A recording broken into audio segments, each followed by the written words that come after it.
For you, 1,000 times over.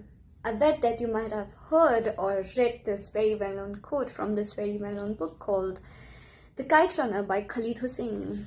Welcome back to my channel, and I am back with yet another review of this really amazing book, The Kite Runner, which was the debut book for Khalid Hosseini. And this book, I must tell you, is written with such intricacies, such focus on the details, such focus on the characteristics of the characters within it, and the storyline, the plot, everything, I must tell you, is really amazing. And the story actually really flows. It doesn't give you time to settle in and think about it. It just flows, and when you are done with it, you just are sitting there and thinking that, what did I just read? Khalid Hosseini writes the most heart-wrenching things in the most subtle manner, and one thing that I love about Khalid Hosseini's book is no matter how many twists and turns the story takes, there is always this ray of hope in the end. And one great thing about his works, especially in The Kite Runner, is the cycle that the story follows. It's almost like where it's about to end, it begins again, it re-begins. And one thing about Khalid Hosseini's characters are that they aren't conventionally all white or all black. They aren't all evil or all pure. They all are very grey characters. They have their own flaws, and they aren't conventional at all, which I believe is this really amazing thing. And one thing that you will notice in this book and will draw some parallels with is that these characters will have some sort of similarities to one another. As we begin with the story is of these two brothers, Amir and Hassan, who almost have this very brotherly bond with one another, and they would do anything to protect one another. At least it was very true for Hassan. And Hassan is this very lovable, amazing character who I wouldn't say was grey in this book. His character was really lovable, really pure, really loyal, and something that everyone would love and adore and later grieve about. And then there is Amir, and Amir is definitely a grey character, and there'll be points in this book where you'll hate them, you'll dislike them, you'll question the whole thing. But this book is actually the story of his redemption, his guilt, his realization, and how it comes through. One lesser talked about character that really intrigued me throughout the book was Amir's father, and it was because he was a whole different being from what he said that he was, and most of the story that picks space, and most of what Amir becomes was because of the validation that he always wanted from his father, and because of how much he loved him, and that is why things were the way they were, or things happened the way that they happened. I mean, for someone who really wants to understand the character of Amir, which I'd rather say is complex as a human being, I mean, one would have to keep in mind the relation that he had with his father, and it was complex as well, and all that he wanted from his father all this while. Now that we have talked about all the three main characters, Hassan, Amir, and the father, there is one more character, I'd say actually the protagonist of the story. I mean, who is the protagonist of a story? I mean, I do really think that it depends upon who you feel is the most important. And I feel that, I love Hassan, and Hassan could be seen as a conventional protagonist, but I would say for me, the protagonist of the story would be this one character that I'm not giving away, because if I would give away, that would be giving away the whole story. I'm giving you a full-fledged spoiler, which I don't really want you to have right now. I want you to read this book, experience its amazingness. And since it's a Khalid Hosseini book, it'll come with a lot of twists and turns and a lot of heart-wrenching things in between, and then the ray of hope. One thing that I love about his work is that Khalid Hosseini and the story in his books really flows, and it has its own pace. It keeps up with its pace. It won't go really slow and you wouldn't be reading monotonous things, and I mean it wouldn't ever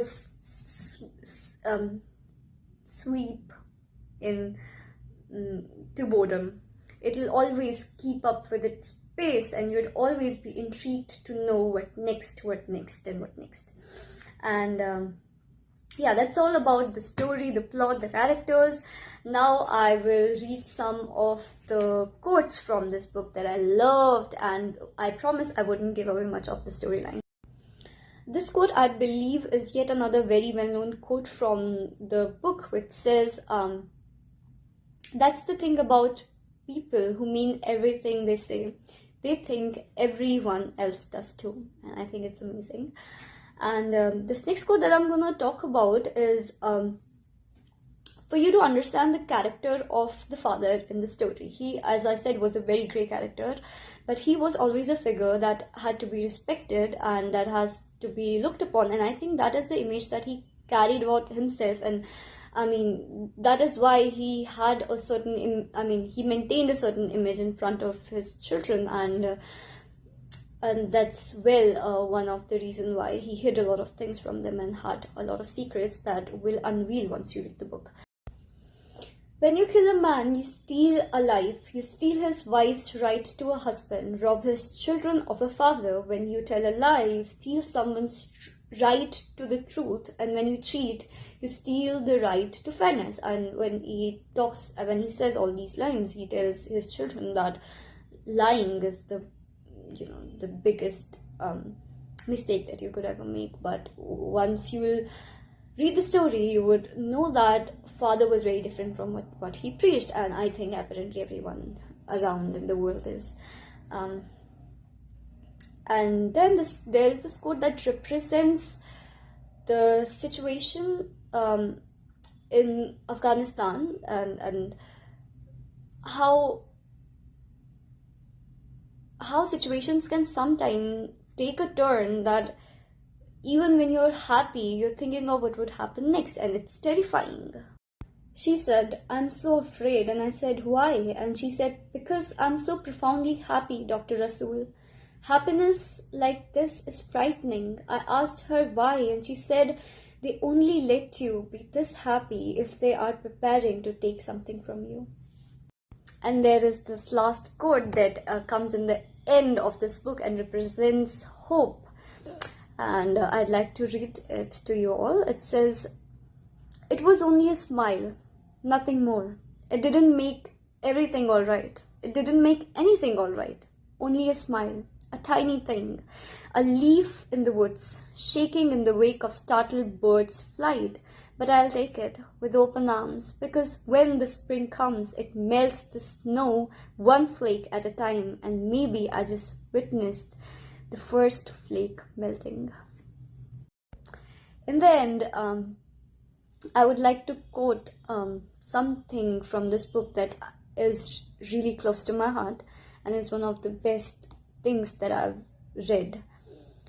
It goes like, "After all, life is not a Hindi movie. Zindagi mixera. Life goes on, unmindful of the beginning, end, kamyab, nakam, crisis or catharsis, moving forward like a snow-dusty karma of coaches." That is all about the book The Kite Runner by Khalid Hosseini, and maybe it's not, and I do accept the fact that I have left a lot of things for you to read, and this book is so vast that it talks about so many aspects of a war. It talks firstly about the cultural prosperity of Afghanistan. It talks about its rich culture. It talks about also the discrimination between the tribes in there. But along with that, it talks about war, it talks about violence, it talks about terrorism, it talks about not just the cultural shock that a country has to carry after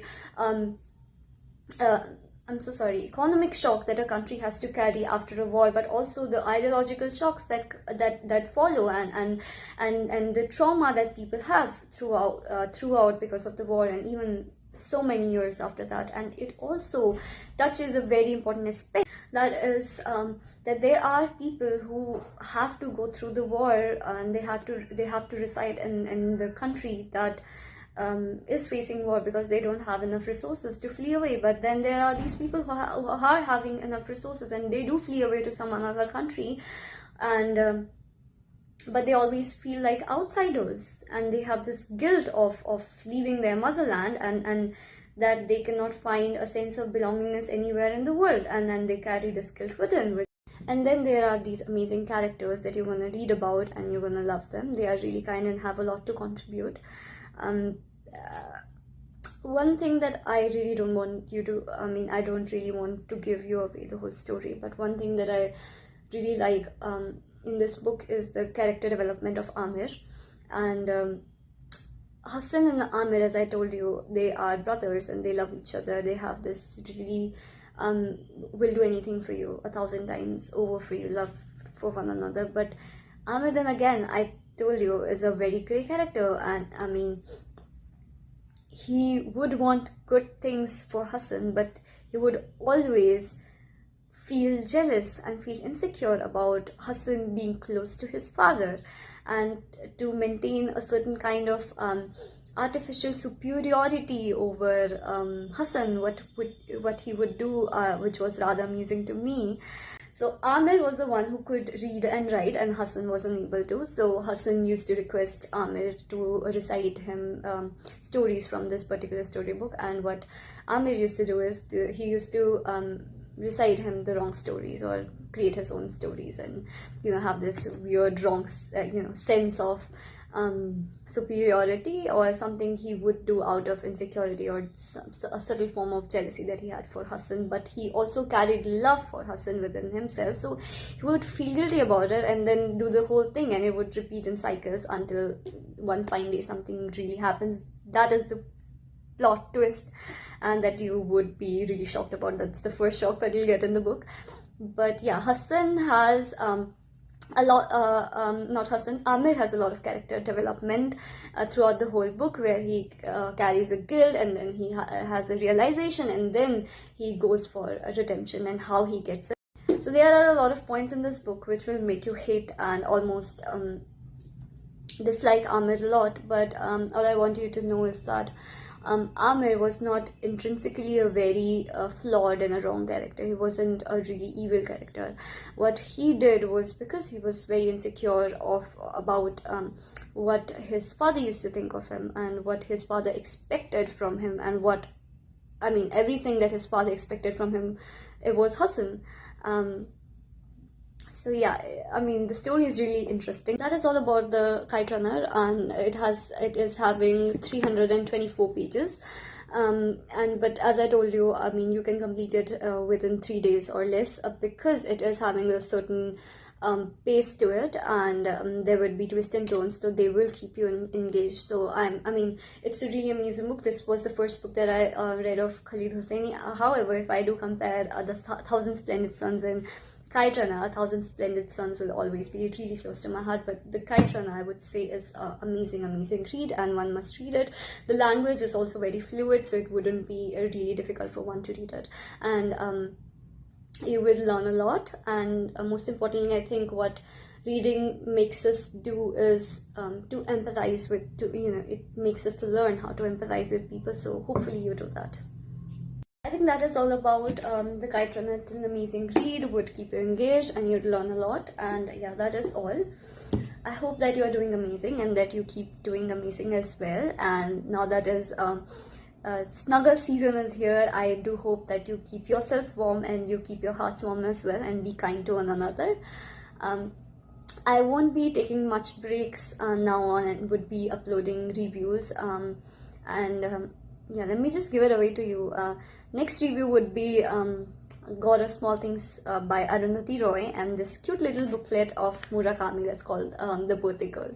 So yeah, that is all. I really hope that you guys do amazing, and till then, take care. Bye bye.